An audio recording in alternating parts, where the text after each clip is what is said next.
Hello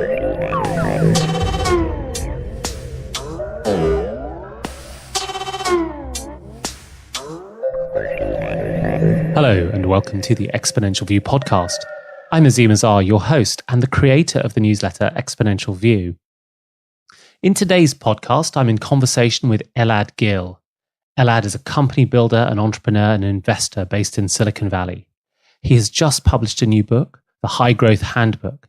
It lays bare some of the practical secrets and tools of the trade that have allowed Silicon Valley firms to grow so large and be the dominant players in the digital economy of today and tomorrow.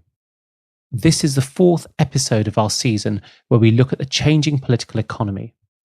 Elad provides insights in just how these innovators build and grow from his own experience at Google and Twitter and as an investor in firms like Airbnb, Pinterest, Coinbase, and Stripe.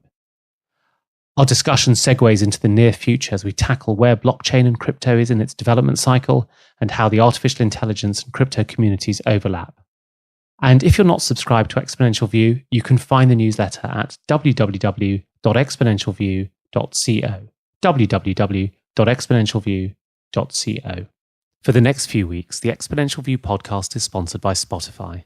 I'm a massive fan of Spotify and I've used it as my music service of choice for several years. So it's exciting that Spotify has now rolled out a podcast service. This means you can find your favorite podcasts there too. Just launch it and search for Exponential View. And now, on to our podcast. Good morning, Elad. Good morning. Thanks for having me on. We may not have time to cover every aspect of what you've been doing, but I know that your Twitter and Google experience, but Twitter in particular, was quite formative to the book that you have just written on scaling companies. Tell me a little bit about what the inspiration behind writing that book was. Sure. So I've gotten involved with a number of companies quite early. So I invested in Wish, which is now a multi-billion-dollar company when it was literally one person. I got involved with Stripe or an Airbnb when there were 8 to 10 people. And what I found was that while there was a lot of startup advice for the early stages of companies, sort of the 0 to 1 Peter Thiel phase, there wasn't very much advice around what happens with something once something starts working. How should you think about hiring executives, doing reorgs, internationalizing, buying other companies, and the like. And so basically this book, the High Growth Handbook, is a consolidation of a lot of things that I've learned either through my own operating or from working with some of these high-profile startups around best practices for scaling. Right. I mean, it's interesting because you say there's the Peter Thiel book, there's Lean Startup, there's any number of essays from Paul Graham of Y Combinator on those early stages. It almost feels like we've systematized what's a really difficult process for the early stage entrepreneur, which is how do you get a team that sits together and still works together over that very tough early period? How do you achieve product market fit, and how do you do that without running out of money? And we seem to have quite a deep knowledge base and experience set around that collectively. I think the early stages it's incredibly hard to start a company, and it's incredibly difficult to build something that works. But when all is said and done, an early stage company boils down to don't fight with your co-founder, don't run out of money, and find product market fit. And as long as you do those 3 things, which are very hard things to do, then you're in good shape. For a later stage company, the surface area that you need to approach is much broader. So you need to start thinking about functions that you've never probably dealt with as a founder. So how do you hire a CFO or a general counsel? How do you deal with regulatory issues? How do you think about M&A? How do you do late stage financings? And so there's this, and how do you manage people at scale, and how do you communicate with them, which is honestly, it tends to be the hardest things to do. And so really, there's all these new things that you have to figure out as your company starts to scale. And to your point, there are limited resources around that. And so that was really the impetus for the book. Right. Absolutely. I mean, I think there's your book and there's Reed's book, Blitzscaling, which Reed Hoffman from LinkedIn, who published this book, Blitzscaling, a year or so ago. But I found it's interesting that, in a sense, one of the things that you've done in yours is give quite a lot of vignettes of kind of practical things that one needs to look out for. And that communication point, I think, is a really critical one. It's one of the things that you really notice when my company was acquired. We were acquired by a business that was 30 times the size by headcount. And just the information flow was so distinct, even though they had great communication lines in place, you were still 2 or 3 layers away from the front, right? From the edge, the perimeter of the business when you were running it. Yeah, absolutely. The two key things I think from a communications perspective that a lot of people don't know about things that are growing really fast is, number one, if a team is scaling very rapidly, so say that you go from 50 to 200 to 500 people over the course of 2 years, after 2 years, 90% of the company is new. In other words, they're people who've just been onboarded. And so you have to constantly refresh and repeat things over and over and over again. But also the scale of the company is radically different.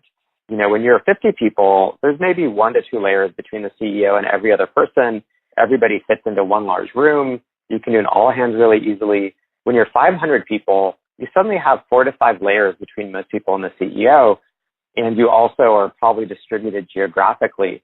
And so the ways that you have to communicate in terms of how do you start thinking about coordinating the all hands and video conferencing it? How do you think about email and written communication versus being able to just go and talk to somebody? How do you think about all the infrastructure that you need to build for people to be able to onboard properly and to really learn what's going on at the company? That's incredibly hard to do for first-time founders or executives who haven't really worked at scale before. And just looking at that particular issue, what are the tricks, what are the design patterns or the practices that you put in place that make it effective? There's a set of both processes as well as very simple tactics. I'll give you an example. Meeting notes, although it sounds incredibly stupid, is incredibly effective if you systematize how do you communicate out to an organization after every meeting. And so typically you want to include who are the key attendees, what was discussed, what were the key takeaways, and then you want to figure out what are the sets of email lists that you communicate out to. So that's a very mundane example, but little things like that can have an enormous impact in terms of transparency across an organization. I think there are more radical things you can do, which are more experimental. So, for example, Stripe actually allows you to CC effectively the entire company on every email if you so choose, which means that if somebody wants to, they can go back and look at the email history of past employees for every single item that they've touched. Now, they can also drop people from that CC so that, there's certain things that are private or they shouldn't be discussed broadly. But there are more radical experiments or approaches that people have tried as well in terms of more radical transparency. That is quite, that's quite the thing that I hadn't come across that. And I'm just thinking about the combinatorial explosion, because normally in a traditional company, the big gaffe you could make is hit reply all to the email that's come from the office manager to say, there's a problem with the elevators or the lifts, and it marks you out, and to actually embed that in your internal communication system as a sort of design rather than an error is pretty brave. And it works, do you think? I think it works, but I think what they have to do is very heavy focus on email filtering. And so I think the CC is effectively morphed into a email list that people can go and subscribe to or look at versus the default everybody gets it.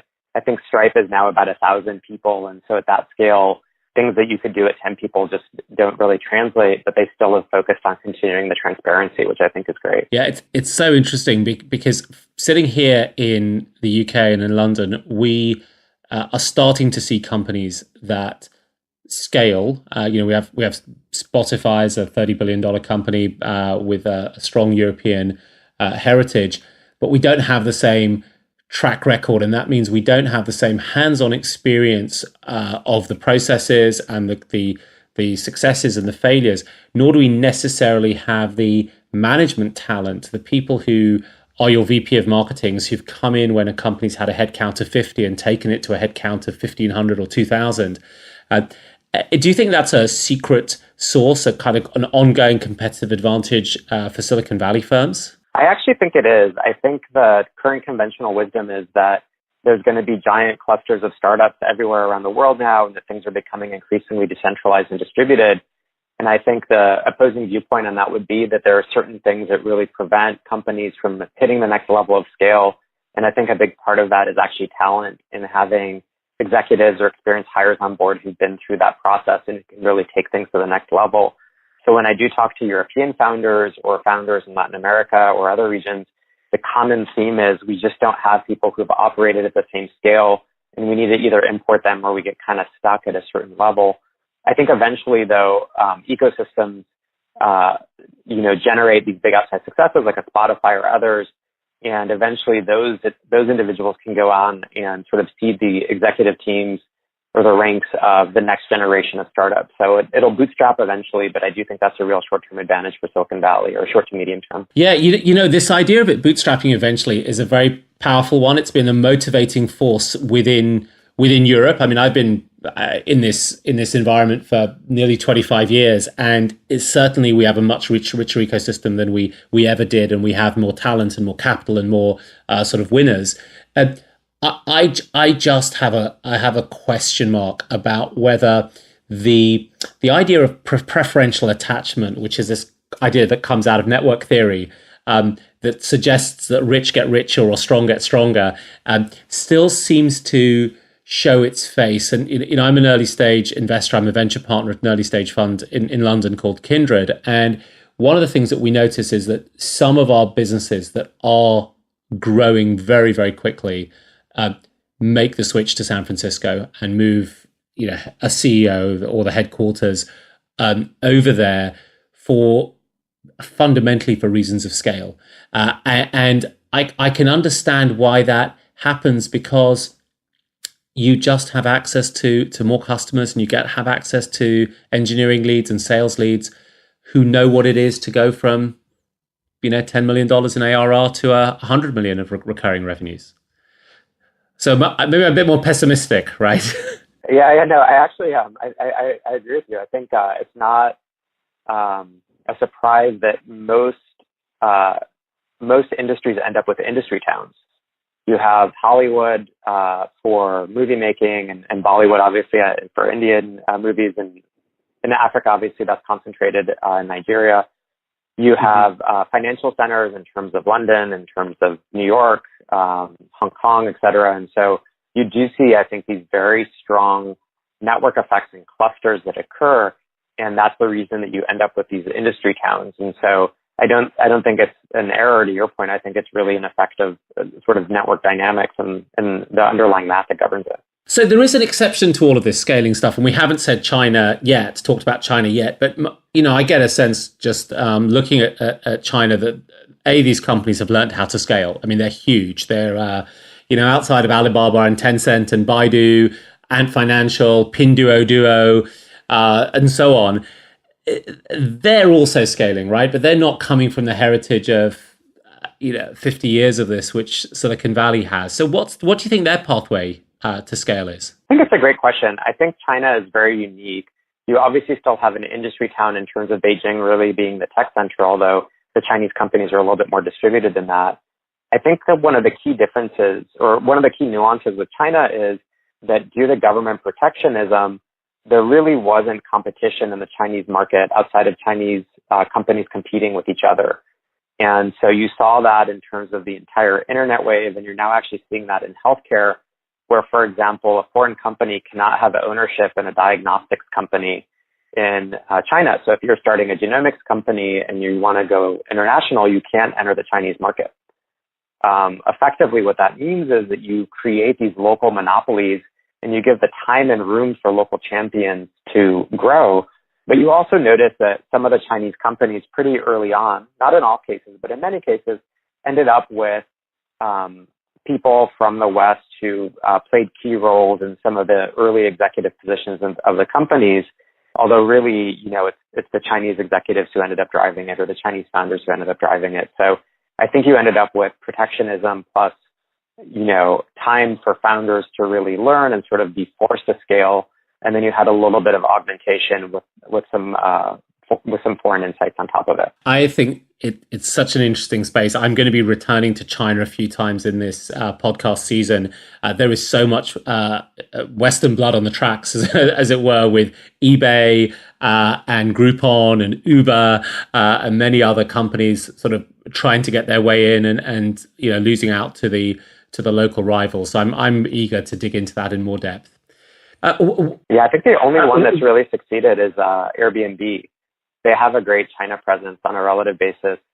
Uber, I would kind of argue, is actually a success from the perspective of they now own, 18% or something like that of Didi. So I think they actually are amongst the most successful, although to your point, they got beaten by the Chinese incumbents. Right. I mean, the deal to get 18% of Didi is going to turn out to be one of the brilliant deals of our time. I'm sure. That looks like how it's going to play out. Let's talk about blockchain, if you don't mind. You did say you're investing quite heavily in crypto. What do you think is exciting about that space, crypto and blockchain? I think the things that are reasonably proven out at this point, or ones where I have clear belief, and I think that the crypto world is basically a speculative bubble coupled to real value creation. So I'd say 99% of crypto projects out there today are going to go to zero, but I think the other 1% are incredibly exciting. So, the main use cases that I think are real is number one, store of wealth or store of value. Really a digital asset, which is government resistant, censorship resistant, et cetera. I think the second big area is around privacy tokens and really sort of extending the concept of a private Swiss bank account to the world. So $20 trillion of global assets are actually kept in either Cayman Islands or Swiss bank accounts. So there's a real need for people to have sort of private money. I think the third big area is capital formation or fundraising. So all the ICOs happening through ERC20 tokens or other mechanisms, I think is an incredibly exciting area that will continue. And I think companies like Harbor may then extend that to real estate or to other areas. And then lastly, I think there's really interesting things happening in sort of the non-fungible token world. In other words, persistent digital goods and the ability to, mix and match swords across video games, or, there's lots of different versions of this, but the ability to create a digital good that persists as long as the blockchain does. In between all of the noise, there's some real value being created. I think that would be my take on this as well, that we tend to lose sight of what's really happening. And I come across very, very calm, sober teams of real crypto developers who are just making their way through a product roadmap. And they aren't the ones who are taking out television advertising, which is something that's happening in the UK. I'm curious about how you actually build out one of these companies, because we've already discussed that we kind of understand how you build out a traditional company with friends and family investing, and then an angel round, and then seed and Series A, and so on. What the metrics are, what the team needs to look like, what the skills need to look like, and we have some models that are perhaps not as well understood with open source projects, right? How you get an open source project going, how you motivate that community, how you build it out and scale it. And we've seen, Red Hat and Elastic and a Hadoop and a bunch of things come out of there. The one of the areas that seems a bit undiscovered to me is how do you actually build a process for building out a crypto business that has these kind of token economics around it. What does product market fit really mean in that context? What does it mean when the team working on it may actually not face the existential risk of running out of cash anytime in the next 20 or 30 years? Have you given some thought to these questions as well? I think that people are trying to reinvent too much in terms of at least the corporate and governance models. And we actually have structures that have worked for literally hundreds of years, and there's no reason to assume that they won't translate well into the crypto world. I think one of the biggest issues in terms of crypto company formation is the lack of aligned incentives. And so, you have these really weird circumstances where you'll have a initial LLC or C Corp, so you have the company set up. The founder equity effectively may exist outside of that because they'll get tokens directly instead of having it flow through a company. The investors also get tokens directly versus participating in a company. And then you set up potentially a foundation on top of a company whose purpose is uncertain relative to the company. In other words, if the company is trying to develop the protocol, what does the foundation exist for? And so you end up with these, with the tokens, which is the real value of the project, spread across 4 different parties. And if you look at most traditional fundraising models, you really centralize all that into a corporation and people own equity in the company. And then as the company hits milestones, you basically get issued rewards in terms of either something going public, which would be the equivalent of an ICO, or you get paid out in distributions, which would be the equivalent of just distributing tokens. And so I think a lot of the ways that things are set up are just really screwy from an incentives perspective. And a best practice would be to just sort of collapse all of the tokens for founders, investors, and the foundation into a single corporation. And honestly, it's really unclear to me that most of the time a foundation is needed unless the plan or intention is to dissolve the corporation and have the foundation be the only thing that's functioning, which is closer to what Ethereum did. So I do think that there are very confusing models out there, and I, often I don't know why people did them. Like the foundations, I think, often existed for tax optimization purposes versus because it was a good idea. So yeah, I think there's all sorts of weird stuff out there in the crypto world. Just a reminder that support for Exponential View comes from Spotify. Now you can listen to your favorite music and podcasts in one spot with Spotify's new killer feature, the Podcast Hub. Now back to our conversation. A lot of crypto is about solving incentive problems, but it really is the mote in your own eye and the cobbler's children having no shoes because there are these conflicts of interest that are almost built into having founders who've become, multi-digit wealthy with instant liquidity before they've achieved product market fit and from an investment perspective, or even just from the perspective of what keeps them developing and keeps them hungry on this project, you're left with, well, it's almost within their fiat, right? If they feel like doing it, if they believe in it enough, then they'll continue. And that seems like quite an unsatisfying way to sort of establish trust in a venture that we're going to be sitting together on for several years. Yeah, no, a friend of mine actually did an analysis that looked at developer velocity for different protocols. So, what are the number of commits on GitHub over time, and how real are those commits? In other words, if you're just changing a comment, then obviously that doesn't count as a real commit. And he basically found that for a large number of crypto projects, the second the ICO happened, the developer velocity went to zero. People basically just stopped writing any code. So I do think that there are these really weird incentives, and that's because founders could just take money out directly, and so there was no reason to keep going. Those Lamborghinis are not going to drive themselves, Elad, right? The Lambos need to be driven. So just thinking about where it sits in the face of kind of evolution, a lot of people say, well, blockchain and crypto is where the internet was in 94. I took a harsher view, but maybe a more skeptical view, and I said, listen, I think it's more like 79 or 1980, right? We don't even have SMTP as a protocol in place. We don't have Gopher and Archie, and certainly don't have the web. And these are the things that we're trying to build, and only we're building them under the full glare of hundreds of billions of dollars and the media spotlight. Where do you see its development? I mean, how would you describe where it is and what needs to happen before we really start seeing a non-speculative uptake of the technology? I think we have a really bifurcated market. So I think on the one hand, we have a set of things that, in my opinion, have escaped velocity, or at least have proven out a use case. And in particular, I'm thinking of store of wealth or store of value. And then I guess gray or black market payments, right? So that's really Bitcoin and then Monero, Zcash, maybe to some extent Ethereum. These are basically being used as reserve currencies / units of denomination for other tokens. In particular Bitcoin and Ethereum for that latter. I think that I think some use case around store of wealth, store of value is at least 80% proven and will continue to exist. It reminds me a lot of the late 90s internet, not from the perspective of things are that advanced, but more from the perspective of there were so many different so many companies in the late 90s that at the time were considered completely ridiculous and pointed to as giant failures that came back in a better form 15 years later that succeeded.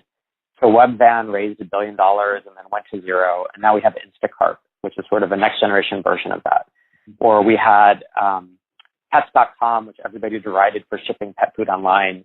And then recently Chewy.com sold for something like $2 or $3 billion. Or we had Cosmo, which everybody made fun of for real-time delivery. And now we have DoorDash and Postmates and Uber Eats and all these other services. And so I do think that crypto is in a similar state where there's all sorts of different projects that people are talking about and are super excited about. It just makes no sense today because there's not the adoption of crypto that would be needed.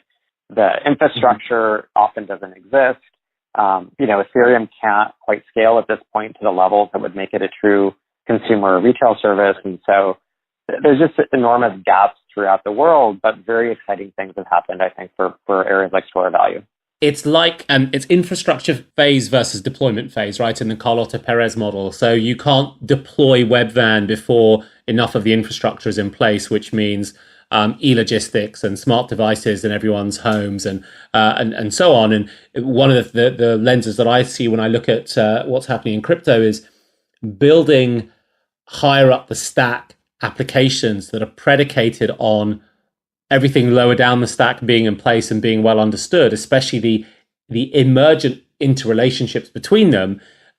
You're building the wrong thing at the wrong time, and you're making a bet on your ability to stay liquid, which, given how much is being raised, is quite possible for the deployment to the deployment technologies lower down the stack to establish themselves and become mature. Yeah, absolutely.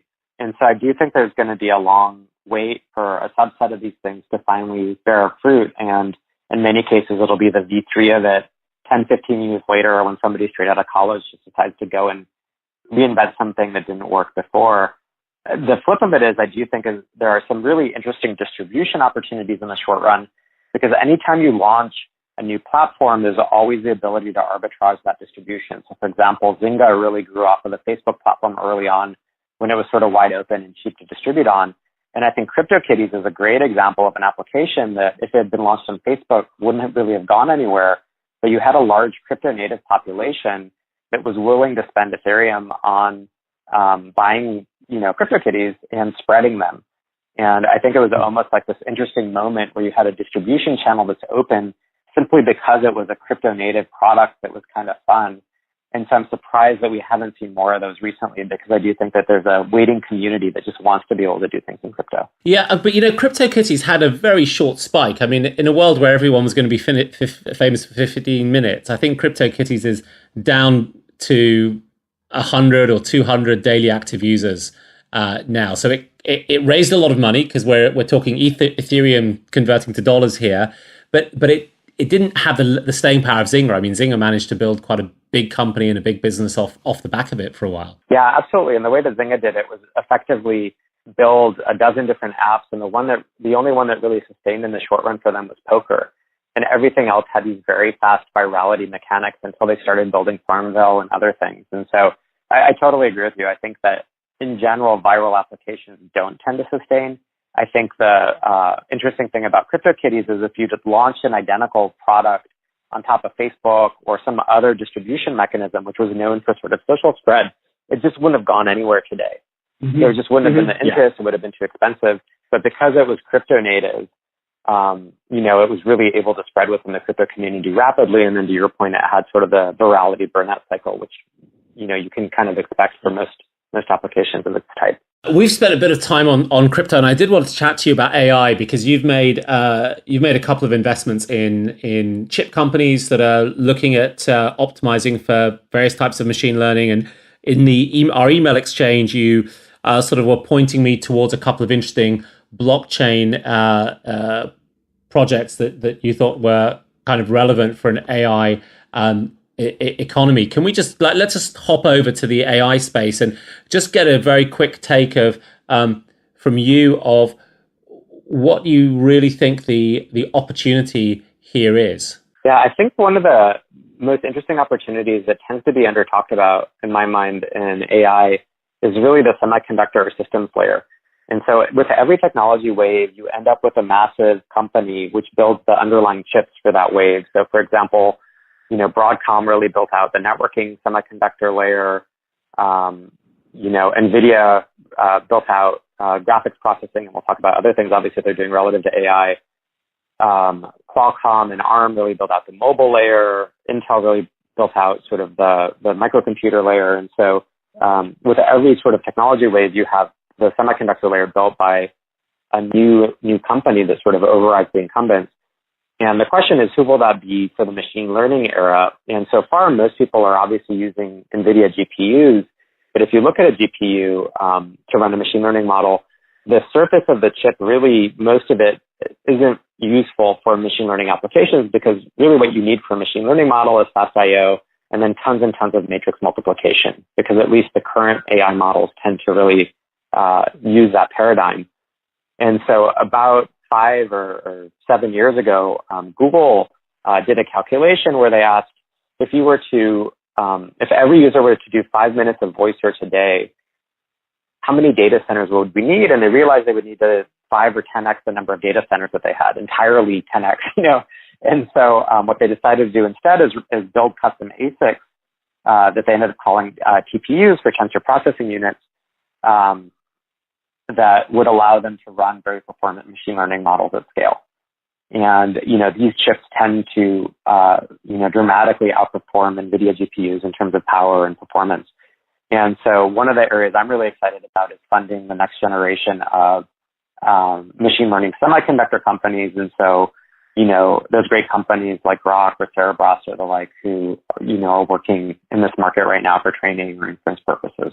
You're absolutely right. The demand for compute in a world full of machine learning is going to go through the roof. OpenAI did this benchmark where they looked at how many cycles were being used for state-of-the-art models. Now, these are state-of-the-art models, like AlphaGo type things, and they saw there had been a 300,000-fold increase in the amount of compute being used in a couple of years. And there are, I track around 20 companies, excluding quantum computing companies, who are building custom silicon for different types of machine learning compute. I find it so exciting because we moved to this very, very simple generalized model, right? It was the x86.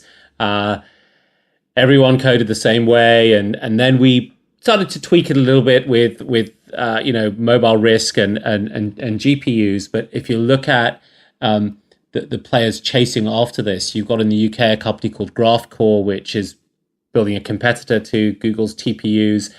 You've got a lot of companies doing very low-powered chips for edge-based computing on the basis that you won't always be able to rely on getting your data and your inferences to and from the cloud.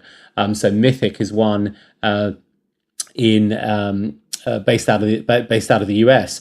But then when you think about what that means from a software perspective and a value creation and a value shift, you need to think about compilers, debuggers, tool sets, deployment, update, patching, security, model management. There's a whole set of things that we have to invent in order to build the stack, the new stack, right? The new enterprise software stack. The one we've currently got has created untold amount of value, and perhaps what's going to happen over the next 10 or 15 years is we're going to go through a similar process to the one we saw over the previous 30. I think the last 30 years, or the last 50-year cycle in some sense, has continuously driven home the point that the hardware and infrastructure and tooling that you have ultimately is necessary to shift before you can have the shift of the layers above it. And so for the internet,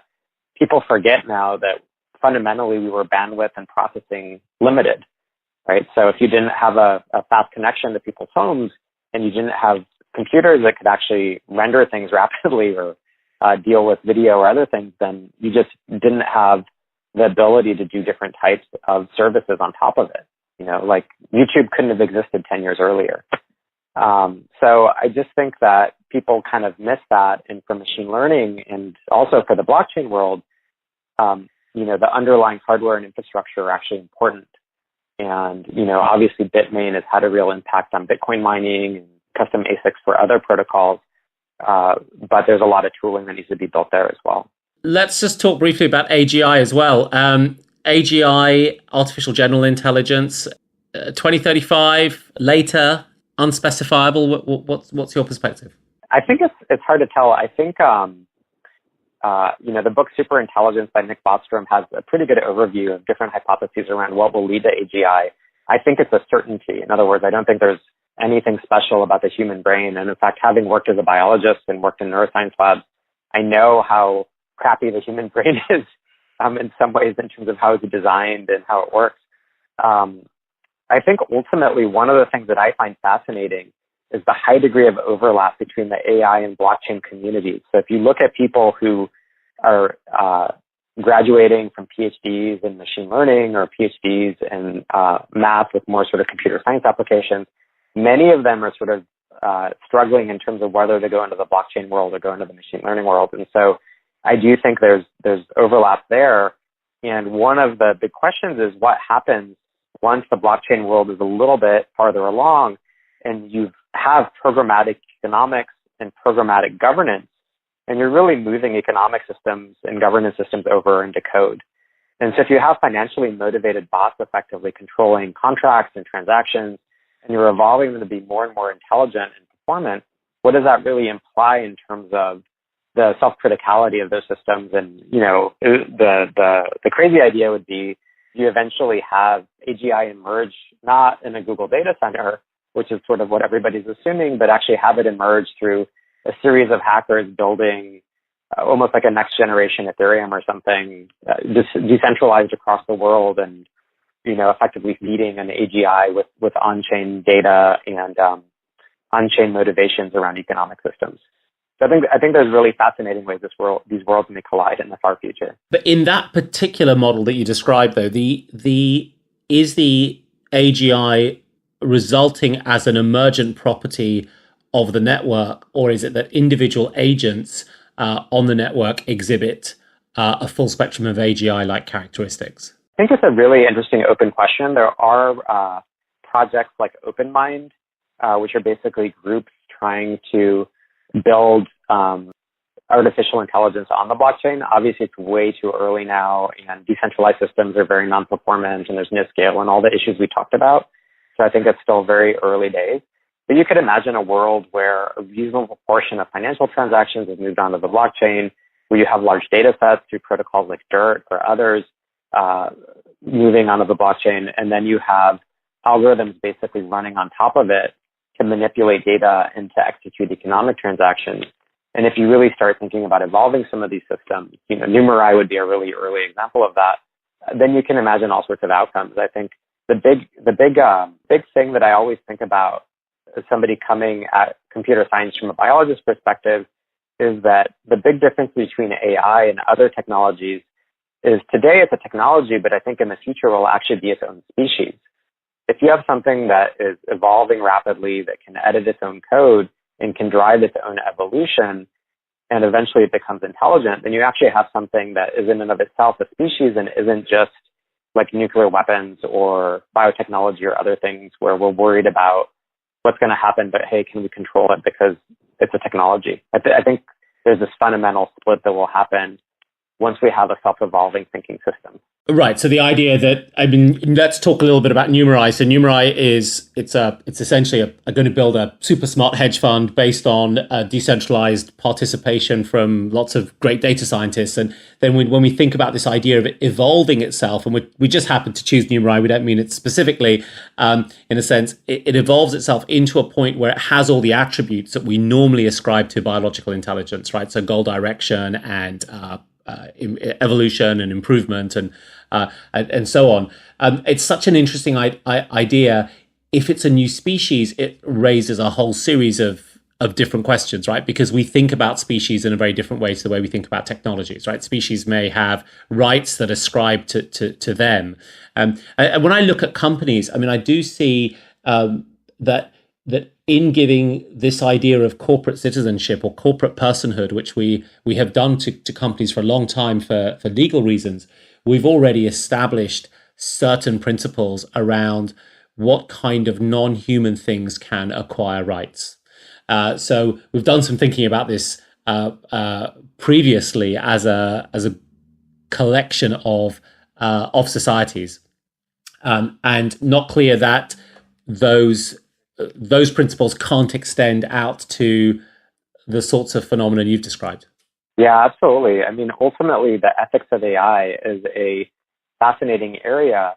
And by that, I mean things like if something is artificially intelligent, should we be allowed to simulate pain in it?